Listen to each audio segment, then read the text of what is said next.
Jerman yang pernah dipuji sebagai mesin ekonomi Eropa dengan manufaktur presisi, disiplin fiskal, dan pertumbuhan stabil. Namun, hari ini keajaiban tersebut terlihat rusak. Perekonomian Jerman sedang stagnan dalam beberapa tahun terakhir ini, dan kelemahan struktural di balik perlambatan ini semakin mustahil untuk diabaikan. Angka-angka ini menunjukkan banyak hal. Pada tahun 2025, PDB Jerman diperkirakan hanya tumbuh 70%, yang merupakan negara bagian paling lambat di Uni Eropa. Sejak 2017, ekonomi Jerman hanya tumbuh 1,6%. Ini sungguh mengerikan.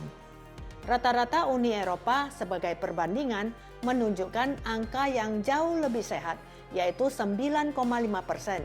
Jadi di balik kinerja yang cukup buruk ini terdapat masalah yang lebih mendalam, biaya energi yang tinggi, dan kurangnya investasi.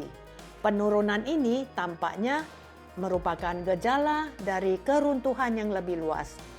Model ekonomi Jerman yang berorientasi ekspor sudah ketinggalan zaman dan tidak lagi sesuai dengan tantangan global yang akan datang. Setelah melepaskan diri dari katalis yang justru membantu Jerman menjadi negara adidaya industri atau pusat kekuatan industri, jika Anda mau menyebutnya demikian, dan tentu saja yang saya maksud di sini adalah energi Rusia. Jerman telah membuktikan bahwa sejauh ini mereka tidak mampu bangkit kembali tanpa pengganti yang sepadan harganya, yang memungkinkan perusahaan-perusahaannya berproduksi dengan margin keuntungan yang sama atau sangat mirip. Basis industri yang pernah menjadi penentu ekonomi Jerman sedang terkikis. Produsen-produsen utama telah merelokasi produksi mereka ke negara-negara di mana energi lebih murah dan regulasi lebih longgar. Output industri di Jerman telah menurun. Pada tahun 2024, output tersebut turun menjadi hanya 90% dari level tahun 2015. Sementara itu, output industri Polandia melonjak hingga 152% dalam periode yang sama. Selain dilema energi Jerman menghadapi tantangan lain yang tidak dapat diatasi dengan mudah. Tenaga kerja Jerman menua dengan lebih banyak pekerja yang pensiun daripada yang memasuki pasar tenaga kerja. Produktivitas berada di bawah tekanan. Otomatisasi adalah solusi parsial, namun bukan solusi sepenuhnya. Meskipun tingkat pengangguran tetap rendah di kisaran 5%, PHK dan restrukturisasi industri yang didorong oleh kerugian finansial yang tidak berkelanjutan telah menggerogoti pasar tenaga kerja Jerman. Pada awal tahun 2000-an, reformasi pasar tenaga kerja dan pengenalan euro membantu meredam tantangan ekonomi serupa.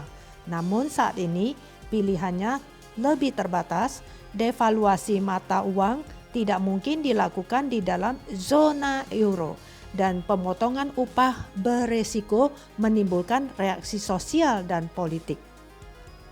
Yang dibutuhkan Jerman saat ini adalah investasi publik yang ditargetkan dan kebijakan yang cerdas. Namun, kemajuan di bidang tersebut sangat lambat atau bahkan tidak ada sama sekali. Jadi, mari kita kembali ke masalah terbesar yang saya sebutkan di awal video ini, yaitu energi. Setelah krisis gas tahun 2022, harga energi Jerman yang sudah tinggi melonjak lebih tinggi lagi. Hal ini telah sangat melemahkan daya saing industri.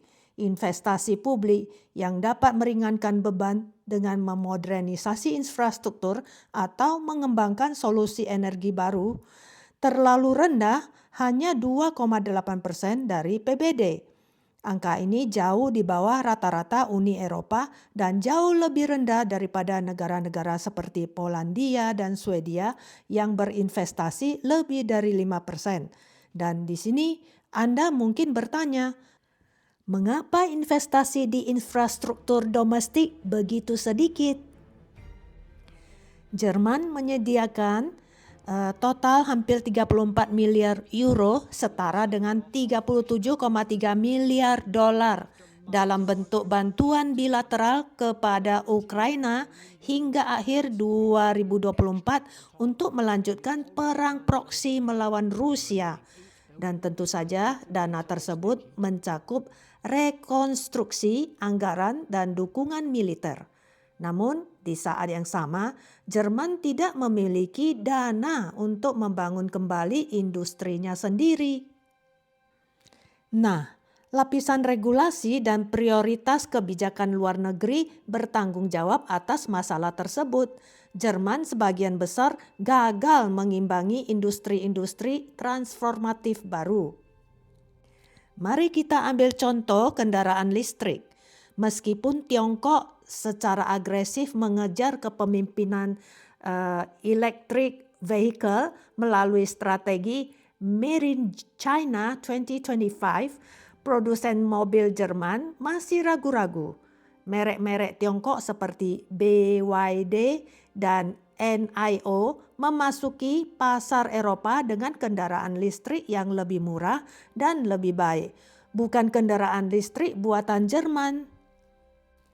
Raksasa Jerman seperti Mercedes-Benz, Volkswagen, Audi, Porsche, dan BMW sedang berjuang untuk mengejar ketertinggalan. Namun, mereka terlambat oleh regulasi, biaya tenaga kerja yang tinggi, dan siklus inovasi yang lamban.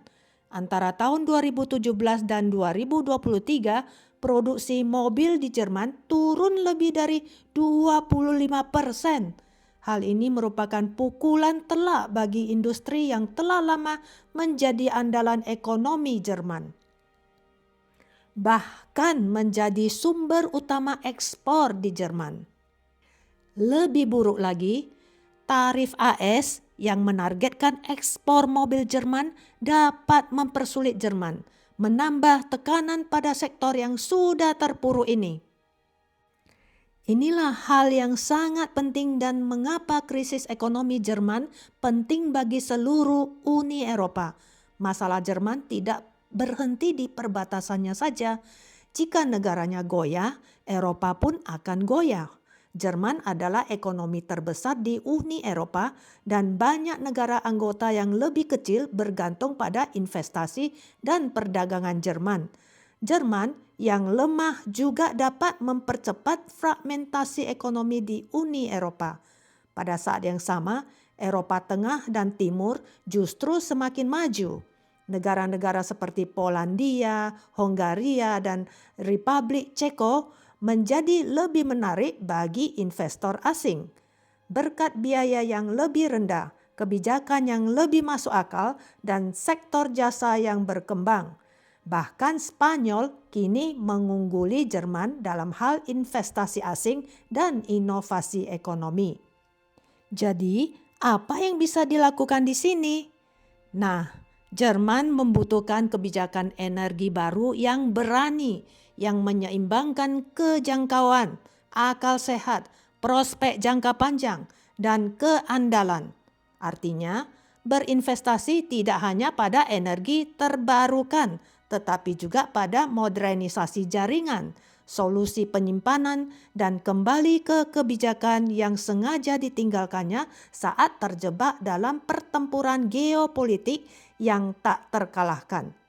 Jika Jerman gagal beradaptasi dalam waktu dekat, itu bukan hanya akan menjadi akhir stabilitas ekonomi Jerman untuk selamanya dan awal krisis yang parah.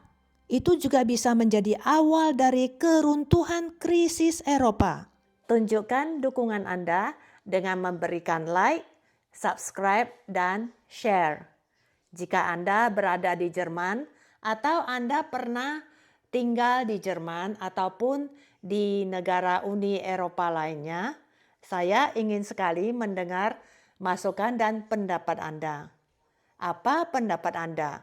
Tunjukkan di kolom komentar ya. Saya menantikan kehadiran Anda di video berikutnya. Terima kasih telah menyimak. Bye.